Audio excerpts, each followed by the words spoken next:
Sheila here with Sirius Talis Moon. Mercury is ingressed to degree 18, which is a great time to talk about Miss Giselline Maxwell. So our Jupiter day. Now, a little bit of a disclaimer. Um, the case for Giselline Maxwell, why do women that do Epstein annoy us so much or disturb us so much? And this is because we see women as a juncture that is supposed to facilitate an exit from violence. Just as we see authority figures or fathers as a juncture that is supposed to protect from, is supposed to, um, you know, and towards the authority figures, our rage would be different. And towards women, our rage would be different because we would expect that lady to protect us, to be a juncture of exit from, and yet within the structures of these societies. And people say, oh, this cult, this, that. Well, many tribal relations, if we look at them through the lens of safe, secure attachment, the ability to express one's individual self and maintain a sense of connection, knowing that they will not be disowned by the group. Many tribal relations are cult like relations, whether it comes to the adults or even main figures in the cult or in the tribe or in the society molesting children. Um, Discussions of monarchies that expected every woman that marries to go through and basically be raped by the emperor. And we had that in Rome. Ma? I don't see a note. N as a couple. N as a couple. Ah, okay. If somebody tries to burn the building, I don't know. Okay. Good.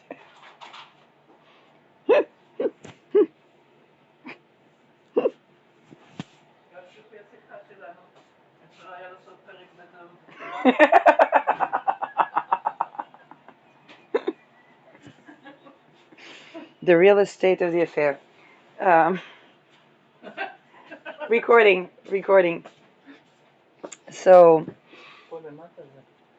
um, these structures, when the elite is exposed, we're like, oh, this is the elite, the toxic elite, the pest elite.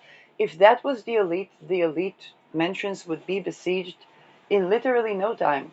In fact, there are if it is such a pyramidal structure, then there are more people at the bottom than at the top.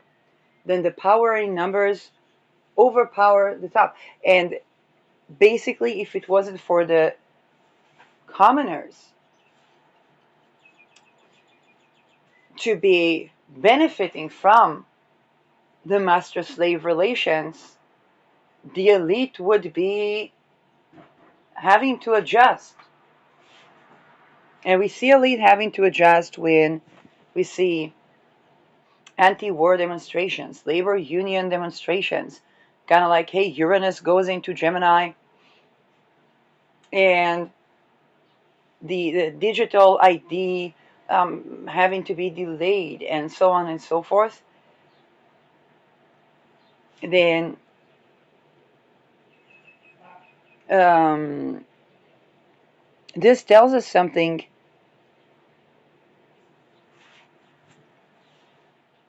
about structure.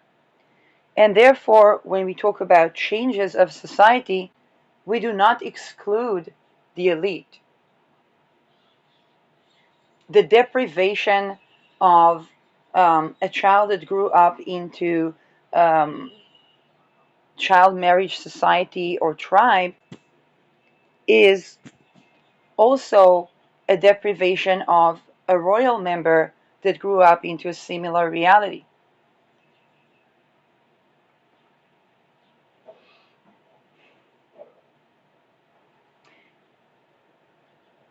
Mars is 2 degrees Pisces, slowly approaching to Rahu. Mercury slowly approaching to the Sun. Soul Hour, let's talk about Giselline Maxwell. And that's a figure I had to go through my own agitation phase because the rage of a woman participating in feminization, humiliation, degradation rituals as perpetrator um, is something that strikes a chord, although she is not different to Epstein.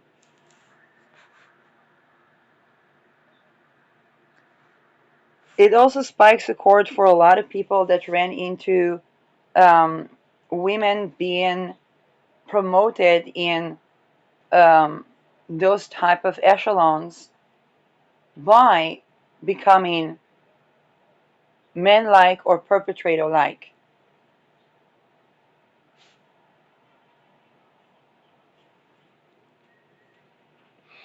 Um,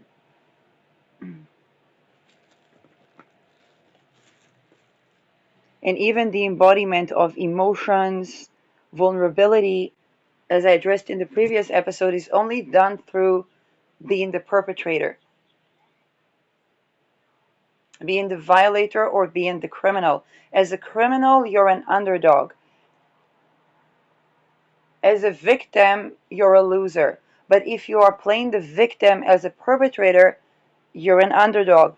But if you address the fact that something was crossing your boundaries and you stand authentically to that needs to change, that needs to be different, then you considered a loser, although there begins the friction wheel where people begin to relate to an essence in themselves that never got reckoning.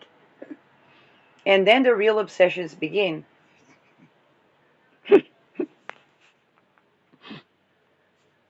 Because to assert your boundaries without blaming, but just calling it, hey, that thing needs to be stopped so that I can have a thriving life, so that anybody can have a thriving and joyous life, that is being held as something that evokes a shit ton of. It basically really begins to collapse the structure. And it's no wonder we're talking about that while Saturn is invisible with Neptune after the solar eclipse, when the world order that was reliant on division between the East and the West that allows for trade communications and the midpoints of the Middle East, namely Israel and Iran, and to some degree Iraq, but mainly Israel and Iran. Iran since 79 has been going through transformation.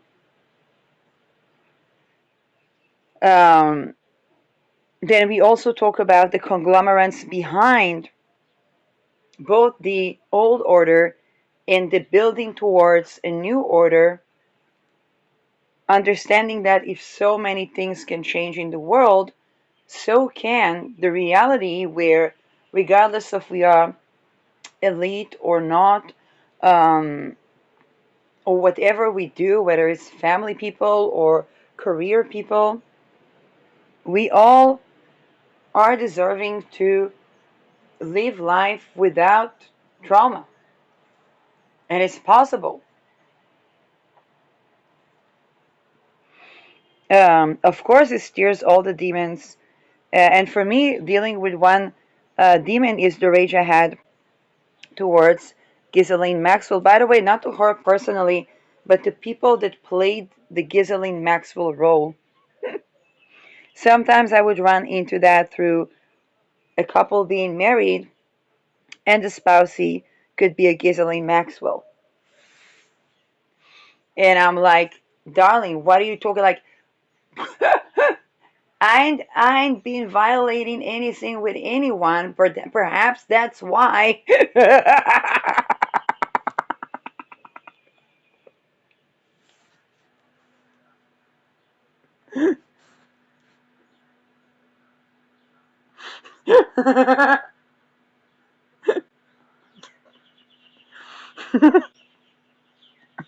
You are chasing the girl. You are. What you say? You're chasing the girl that told him no. You're chasing the girl that told him wait a sec. You're chasing the girl that told him no. I will not clean up after you act. I'm not Mormon humble.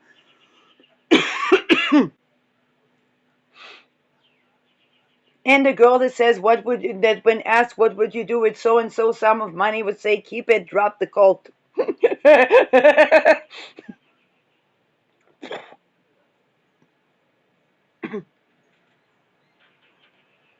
Yeah.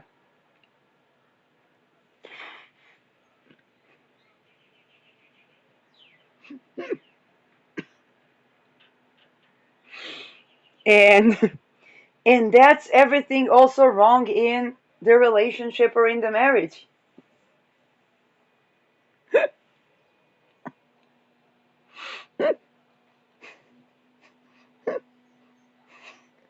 That gold digger was sleeping fine with a talisman to negate the weird attacks during a demonstration because there was tents. It was someplace to stay. While there were I don't know how many people shouting and taking a walk, seeing if anybody threw some old clothes that they don't need. Like I was thinking to buy a plant and make that place a home. Real estate wise, it would not be stupid. It was between the Israeli Pentagon and the Israeli, so it's next to a shopping center. And a place that is supposed to be the most defended in Israel, except when an Iranian missile dropped on it. Um, but I wasn't thinking real estate. I just needed a place to spend the night. And so, not that much of a gold digger.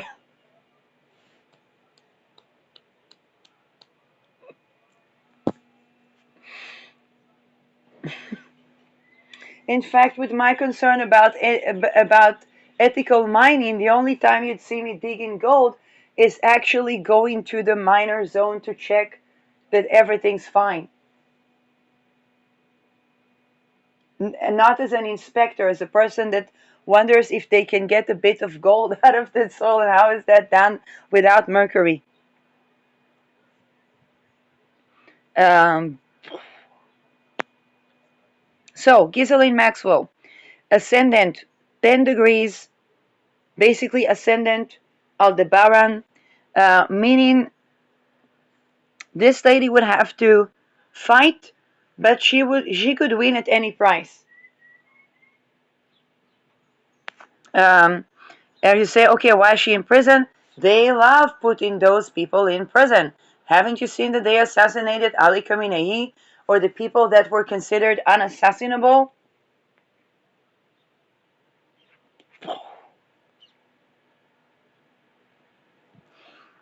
And in that case, Mars is in 0 degree Capricorn. So the material things that she would be in a position of basically having to fight for, survivalistically even, would have to do with inheriting something. Let's see, where's Saturn in its home sign? Some sort of structure that commands and allocates authorities to others.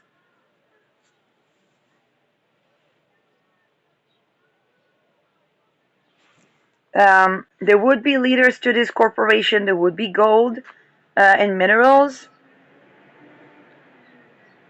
Mercury, there could be paperwork or the type of, if I think about Mercury Capricorn, it can be what type of documents do we show when we cross borders. Eighth house can definitely be a trade conglomerate that has hierarchic and occultistic with the eighth house order, and this would be at the top of the rank of a Capricornian structure. Okay, basically it would be. I remember when Austin did his third decan of Capricorn. Talisman is basically about meditating and being. He described it as being both the players in the chessboard of both teams and the invisible hands that moves those players. That was literally her um, her win within that structure, or her win that's dominated by that structure. So she could be both mind controlled and mind controlling. Um,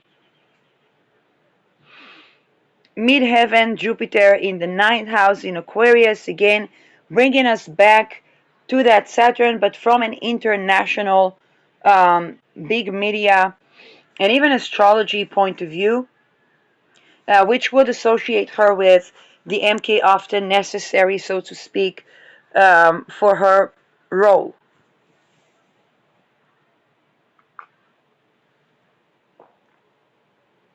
Um, Uranus, Uranus conjoining Regulus. Before I'll talk about this 18 Rahu, Uranus conjoining Regulus. We saw Dutro with Pluto conjoining Regulus. Uranus Regulus would give us some sort of a revolutionary, refreshing new perspective, big media perspective on the royal families. For example, a person with Uranus Regulus could be, was that Mercury in Capricorn? She could basically elevate the occult practices and affect influence over the media, because we have to think about the fact that ever since the last Pluto in Aquarius, the institution called monarchy and royalty is in deep decline. In astrology, it is a decline associated with Leo the Sun and even Regulus itself. We basically have swayed towards Deneb Algany with a little bit of a break when Pluto was in Leo during the aftermath of the Second World War.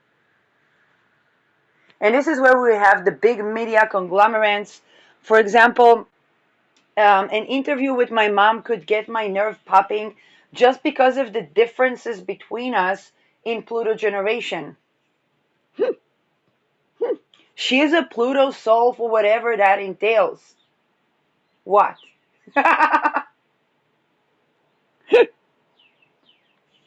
My parents are Pluto soul.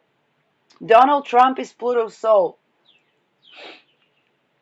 And even certain astrologers I knew Pluto soul, they would be pervasive towards the luminaries, the power of the luminaries. In fact, one of the most satirical arguments I had with a big astrologer in Israel, um, and he noticed me at the group and he said, "Hey, you should be." He basically called me to do talismans. It's true. Um, and or to mix in the oils with astrological configurations. And one of the more satirical arguments we had was about eclipses, because he just said, "I don't see any big importance in eclipses. It's just a change in the way you see things." And I'm like, "Whoa, this is literally everything."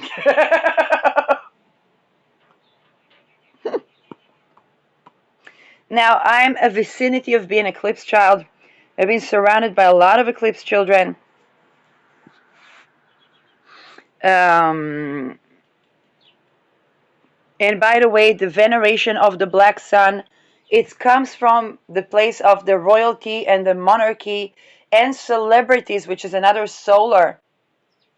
And celebrities is everything. It's a point of influence that is visible. Although sun in the eighth house here means occult or the hidden leader. Um, Now, by the way, she has Sun and Mars conjoining my midheaven and Neptune. Venus in my midheaven. The biggest argument, yeah, I have second house Aries, so the biggest arguments in my life become constructive and a vehicle for growth and regeneration. Um, Now, as the decline of the reputation of the monarchy was rising, the celebrity politician was also rising. Okay, because we had the French Revolution, guillotine o'clock, and then the opposite Pluto would be the rise of the celebrity leader. It would basically becoming the celebrity becoming, and the celebrity could have been a bit, for example, Trump was a media celebrity that was also a business and real estate conglomerate celebrity, and he maintained that celebrity as a commoner while going to be United States president simply saying, hey, there's always a fortune, an issue with fortune in politics, at least you know the businessman. And that was what he ran into his first election with and won. The simplicity of the things, knowing to be eloquent and knowing to be that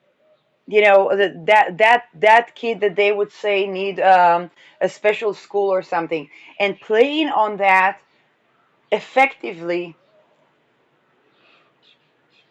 so that whether we like it or not, he makes people feel belonging.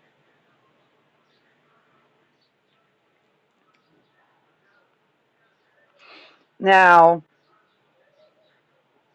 with Maxwell, this Regulian Uranus was a part of this refreshing new look at Regulian figures. Okay, basically the aspiration to be king or to be queen was receiving a revitalization.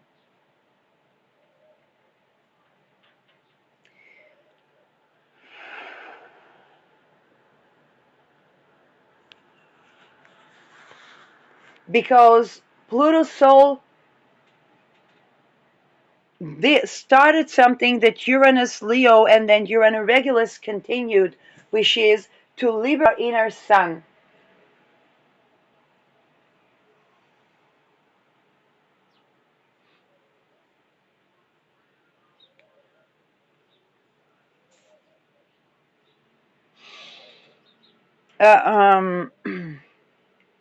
And I speak about it while I believe I am in the Sun Mahadasha, where I deal with all these things. A Pluto square was people are leaders, leaders are people. I am with power. I am in power. I am with power, and so on and so forth. Um, and addressing unexpected proximity to monarchies. Okay, basically the people that talk about what I talk about, they're being observed. Um, and the notion, and Maxwell's role here was to make monarchy look like something fun or like something that is desirable, or how do we make monarchy look sexy again?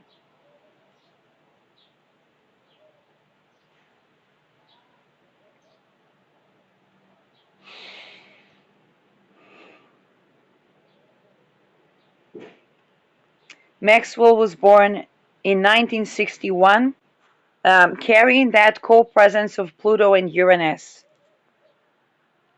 Pluto Lilith. By the way, we have Lilith opposing Lilith. That could be the essence of our argument, because she was disempowered and could be finding her power, and the closest approximate to sexual sovereignty by being in power, and in power with the biggest powers. And I have this essence where, if I try to accentuate on my Pisces Lilith, and by the way, we just had an eclipse accentuating that.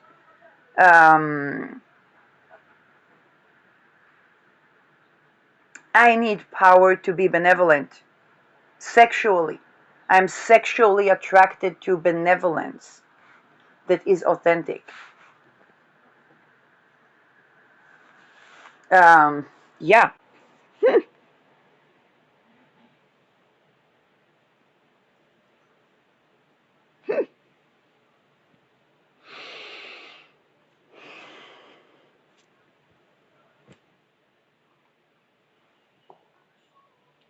um, and that pertains with the second decan of Pisces being about true happiness.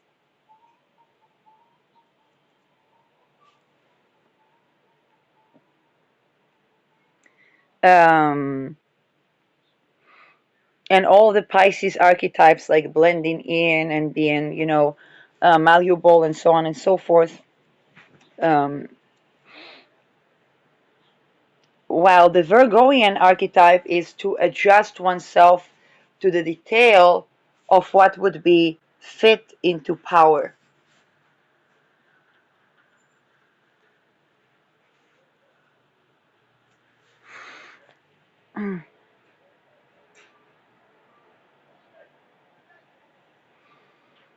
Virgo is a sign of perfection, so basically we're talking about the perfect. What would it be to be perfect in power, or to be perfect in sexual power? And in that case, it's a Giselline Maxwell within that configuration. Again, with the holistic picture of that chart and that society. Neptune Scorpio, 12 degrees Scorpio, a Neptunian decan of Scorpio. Um, and Neptune Scorpio possess a very malleable form of sexuality, um, where they have to literally surrender their sexual essence. They can discover the power of sexual flow, or being able to be like the water, in that case within incredibly sexually extreme situations. And that is a Bilderberg type of composition. Okay, Bilderberg did not have Neptune in Scorpio, um, but they were required to basically participate in energy sex with everyone, that being also a sex cult, and find their power within that situation. Um,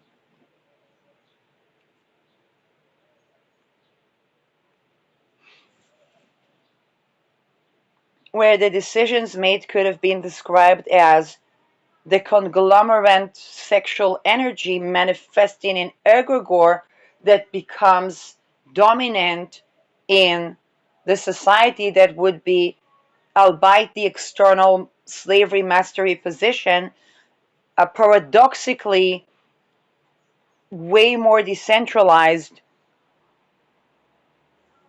And this is also the working of the Kundalini rise of Aquarius in an occult setting. Again, I would really like to say that, Aquarius is when the moon is in the seventh house and Jupiter aligns with Mars, but Aquarius is a Saturn sign. And it's Deneb Algadi squares with Beta Persei.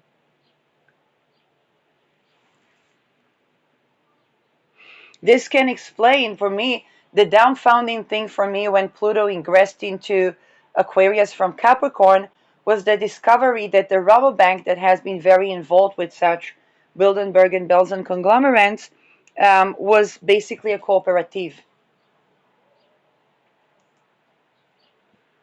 Because I called the entire Pluto Capricorn, I called for decentralization.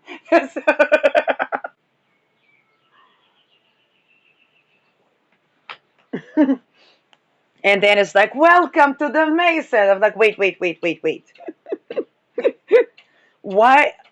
That's rape, not enlightenment. Exactly. That's enlightenment, not rape. Just as you said.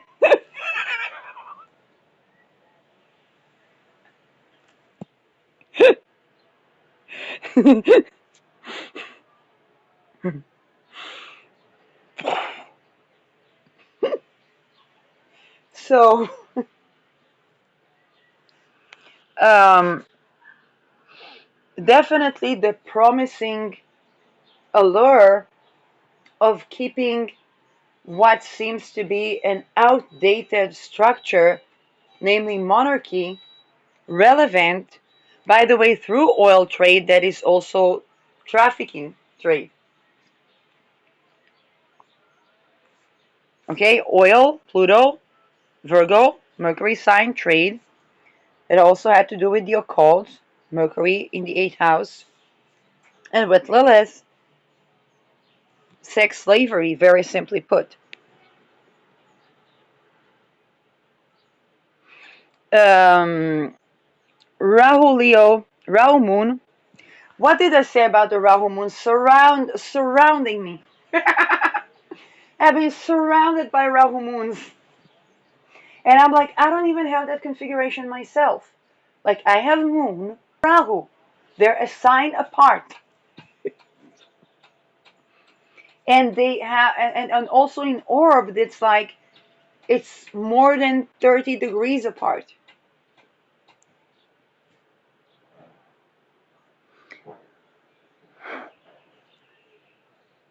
But, I don't know, that just happens. Um, so, Rahu Moon, Ketu Jupiter in midheaven.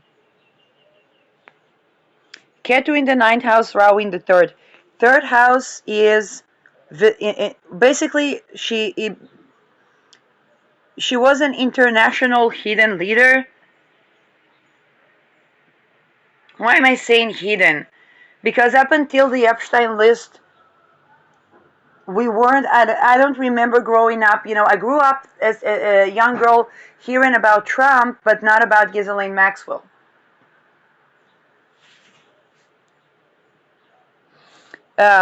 But Rahu Leo, Rahu Moon, and Rahu in toxic degree 18 basically position her in an evil type of visibility or toxic type of visibility, which indeed happened.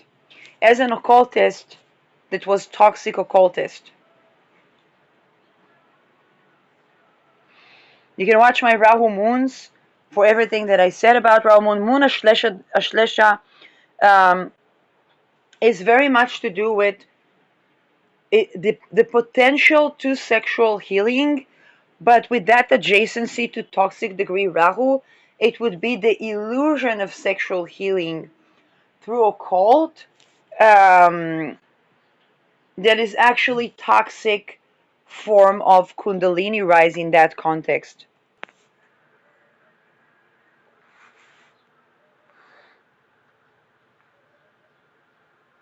And this would be a form of communication.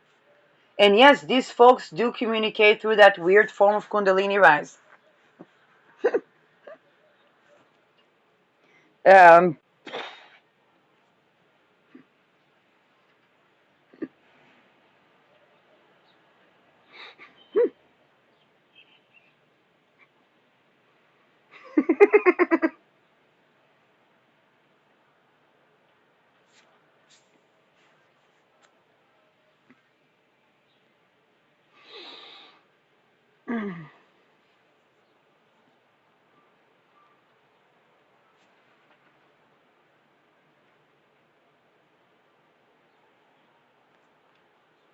Venus 25 degrees Sag in the seventh house.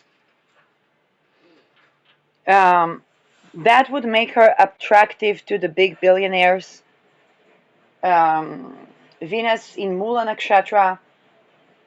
It would mean also that her values align with the values of the billionaires, particularly around freedom. And freedom here would have to do with this international occult structure that allocates authority and resources occultistically to people. It's kind of like a big energy siphoning conglomerate, but it also redistributes energy as well. And it's kind of like a toxic way of healing and perpetuating trauma at the same time. Um,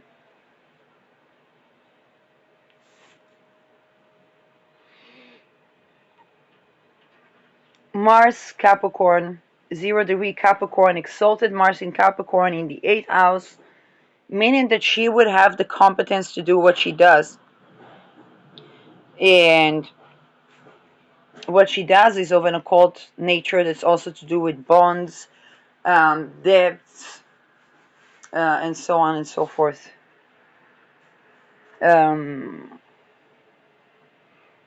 This also made her the partner of Epstein.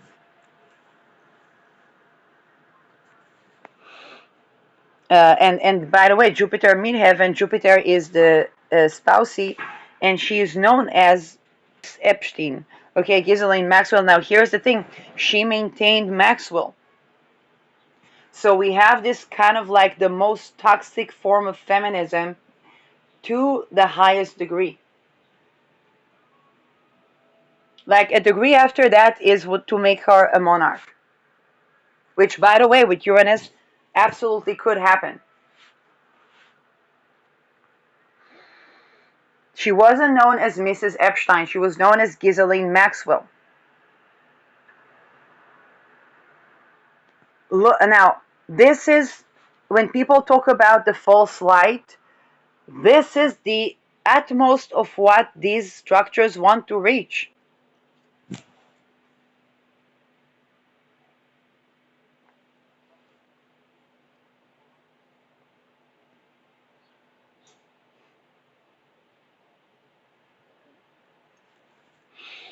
I remember a while ago when I was asked, I mentioned it in another episode, through Eastern social media on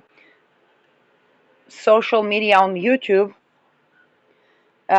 posing the question of showing a woman having a harem. And there were a lot of attempts to figure out my sexuality along the years. Very complimenting, very frustrating as well. Because I was spotted as a woman that stands in her power and does not come to the usual frictions and paradoxes of blame, shame, and stuff like that, which shows some sort of power literacy. And I'm a people's person, so I'm not the type of person to hold contempt and disdain for long.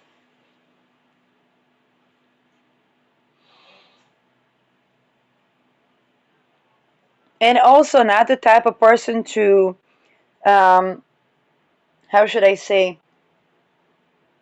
go into various ideation and devaluations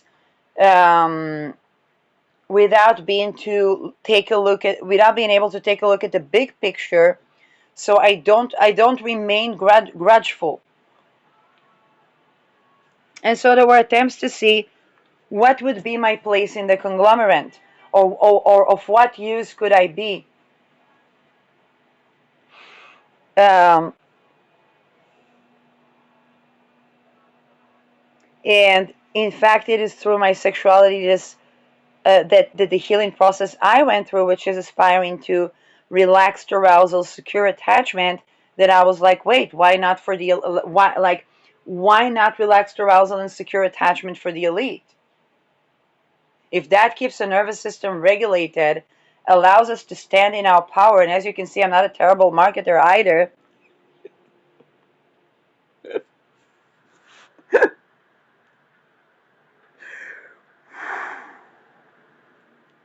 Then why the fuck not try something new? I mean, in the age of speculative investment.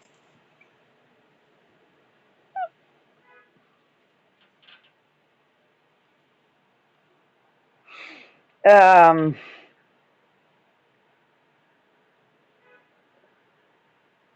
Having to deal with our shadows, all the more vulnerability and marketability and relatability.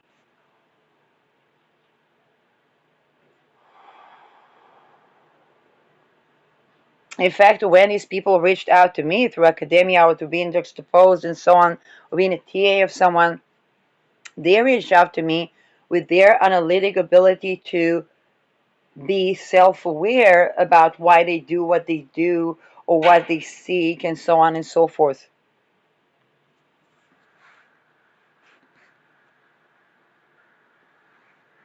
Because I had these interviewer qualities that I would just listen. If I would sit with somebody and I don't know that somebody, I would just listen to them.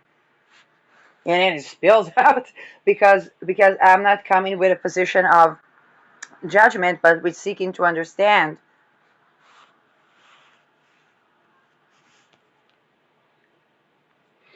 Um,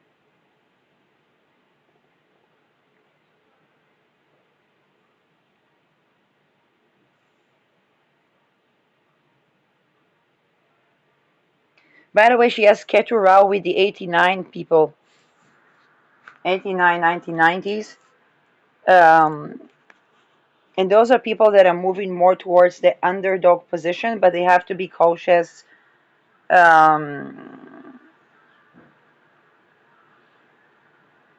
not to fall into the pitfalls of Aquarius.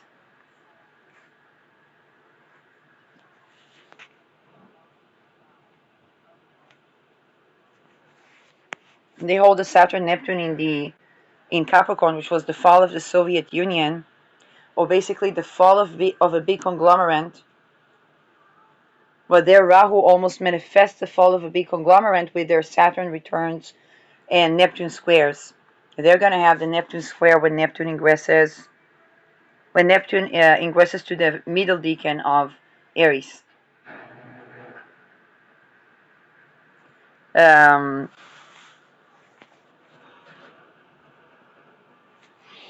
and this also tells us that historically we're going to have a collapse of big conglomerates, a la Epstein, a la the Soviet Union, in about several years from now. So we began with the Saturn Neptune 0 degree Aries, but then Saturn in the middle decan and then Neptune in the middle decan of Aries um, are already another uh, basically triggering of the Saturn Neptune in Capricorn generation. Predicting, so those could be very useful for predicting structural world changes, which are also financial ones and hidden secret society ones.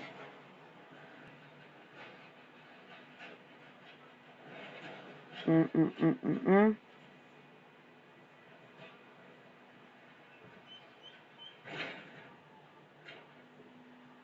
By the way, the very astrology teacher that I learned the Hellenistic part of astrology, which is day six, night six, joy of the planets, and many more things, is around my age, and he is a day chart and I'm a night chart.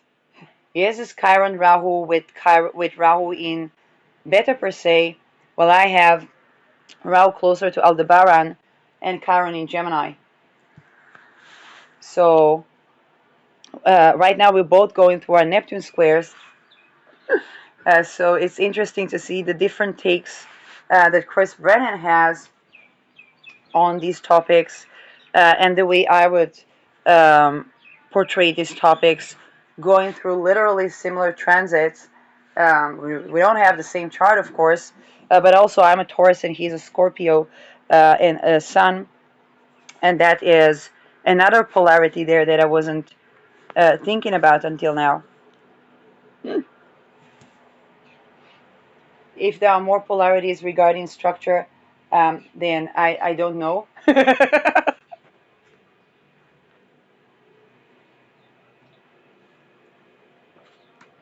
um,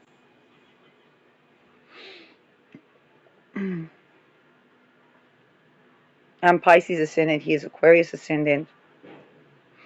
So, which means I have and I have Sagittarius 10th house, and he has Scorpio 10th house. Um, but I also have Neptune in the 11th.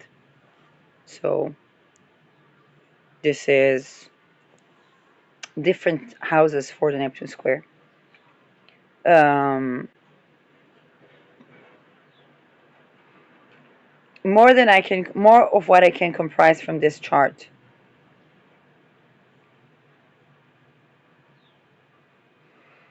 Part Fortuna 20 degrees Capricorn would mean that she would have fated events to do with her occultistic lineage, heritage, and wealth consolidation. And wealth consolidation in occult is energy. Um, it's basically, why am I saying that? Because basically wealth consolidation is the making of decisions regarding structure through mind control, through perpetual rape that generates mind control. It's kind of like the toxic form of Kundalini rise.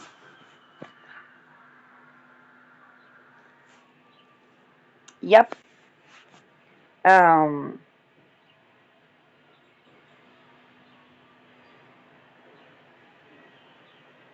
and I'm the person that I'm the Pisces in the equation that says, well, why reach that through trauma? Why not just be an embodiment, sense of self, and enjoy all that life has to offer in a benevolent way?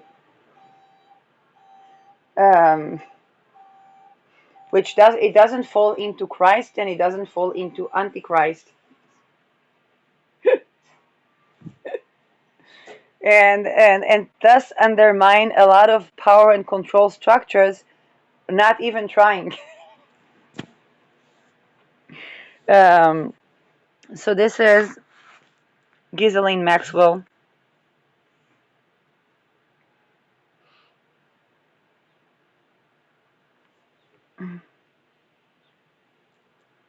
Um,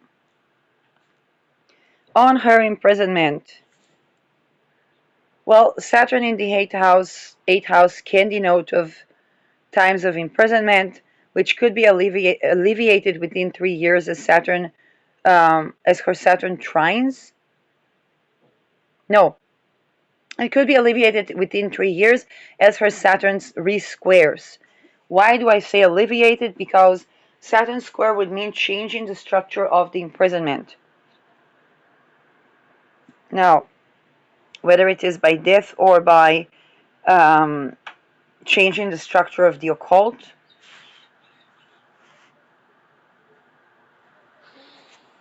um, her being imprisoned was basically her Saturn sextile to Saturn maturation to second. It's not to Saturn square. She's very likely to be in prison until her Saturn square. Um, why the Saturn sextile? The internal imprisonment of the occult system, with the confining structure of the occult system, was in agreement with a similar structure in her 10th house, which is also a public form of imprisonment. Not unlike the case for the true, this lady has been imprisoned. That's how she was learning her occultistic practices. But that prison was invisible, and it became visible upon the sextile, where people began to ask themselves, hey, why is only a woman being imprisoned for all of that dumbfuckery? But it's also Saturn through the 10th house would imprison her in a visible form. Other astrologers with Saturn going through their 10th now, ruled by the malefic out of sect, Um, it's all that I've been saying about reaching sexuality from an embodied, relaxed arousal and secure attachment way that could transform the conditions. And of course, meeting the non erotic needs, but not in a bait or power and control way. Um, and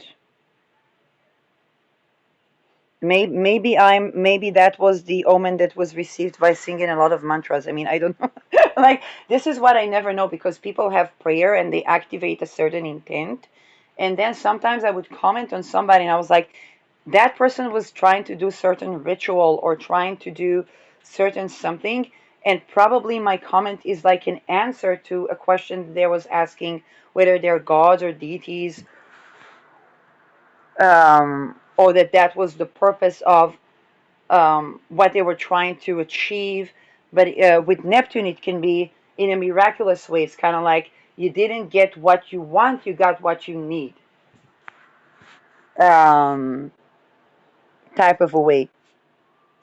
Okay, if I take a look at my own Neptune square and Saturn Neptune during the Neptune square, it's kind of like, well, Neptune in the 11th house next to the midheaven, there's in Mula Nakshatra in Capricorn. Um, like, if I would get what I want, which was um, to be a successful career person, whether in filmmaking or in business, I would be on Epstein list. And so I didn't get what I wanted, but I got what I needed, which is to broadcast on this from this vantage point, which I went through horrors, but that's relatively privileged. It's a different type of miraculous healing and success that um,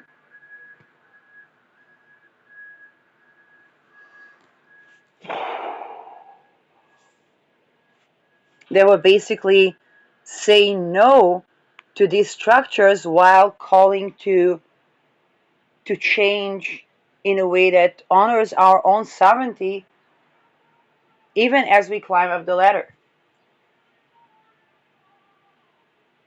Basically, not to need to be enslaved and enslaved to do what we came here to do. Um, yeah. More thoughts about this.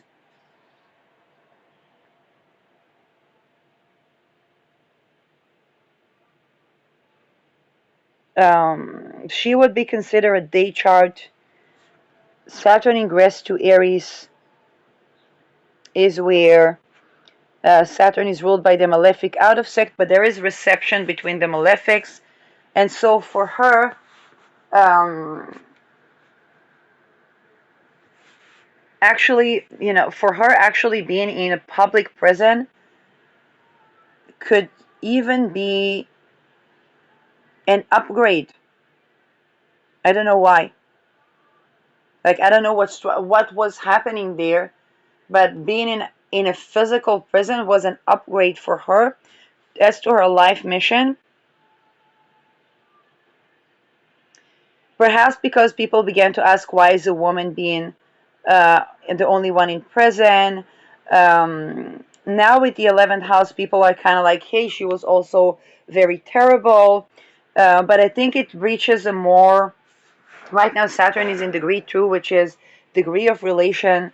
And this is also where I find myself dealing with the aggravation that, by the way, the aggravation wasn't triggered by Giselline Maxwell herself directly, but by figures that were trying to do a Maxwell, and that was in contradiction with who I am.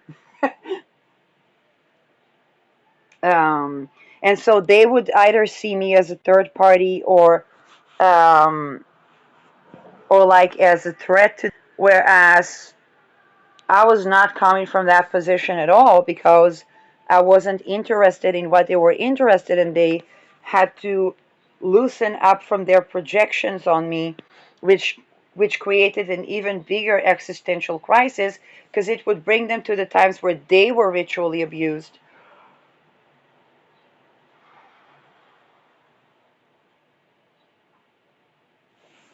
Um, whether they were my colleagues, men, women, or people that were trying to read into the situation and understand what's going on.